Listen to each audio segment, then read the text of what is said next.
ntuzigere ushyira icyizere cyawe cyinshi mu nshuti. Zino nshuti zacu tugira ntukazishyiremo icyizere cyinshi cyane. Ikintu cya mbere uzirinda muri ubu buzima, ntukajye umena amabanga y'abandi bantu. Icyo kintu yamubwiye, kuko ikintu umuntu yakubwiye akwizeye akakikubwirira mu ibanga, icyo kintu uzakora uko ushoboye nawe kizagume mu ibanga. Kuko kumena ibanga umuntu yakubikije nabyo byitwa ubugambanyi wa mwana we. Ikindi byangiza umubano, yaba uwo muntu wakubikije ibanga ndetse nabo ngabo ugenda ubwira amabanga y'abandi bantu, nabo ubwabo umubano babana nawe, mbega babana nawe bakuzi ko nawe ushobora kumena amabanga yabo. Ntabwo bari umubano buriya, ahubwo iga gukoresha abanzi bawe.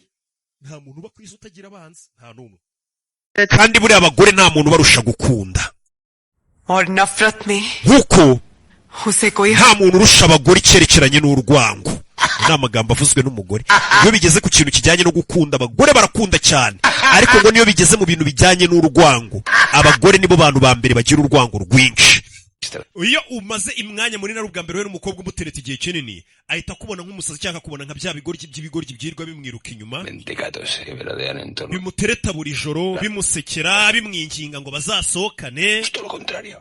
Ntabwo ushaka umwe muri ibyo bigoryi byiruka ku bakobwa bibinginga. Twebwe dutereta gisirikare. Ndagira ngo wumve ariko twebwe dutereta gisirikare. Icya mbere gisirikare urabanza ukajya ahantu ukahaneka agace kose ukakamenya ku rugamba rugiye kuberamo. Wamara kumenya ku gace ukahita wataka.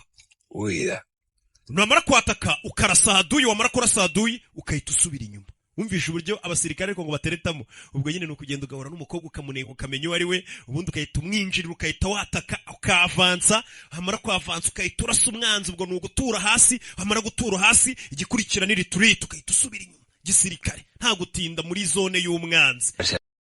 Nta kintu gisebya umukungu cyane cyane nko kubona ari kwiruka ku mukobwa, ariko umukobwa we wamubangamiye yiturije kubera yarezwe neza, akajya we abura ukuntu aguhakanira ngo uba uri kwisebya n'umukobwa uri kumubangamira. Ngo nicyo kintu kibangamira umukobwa cyane rwose, kumwiruka umujena kandi watagushaka.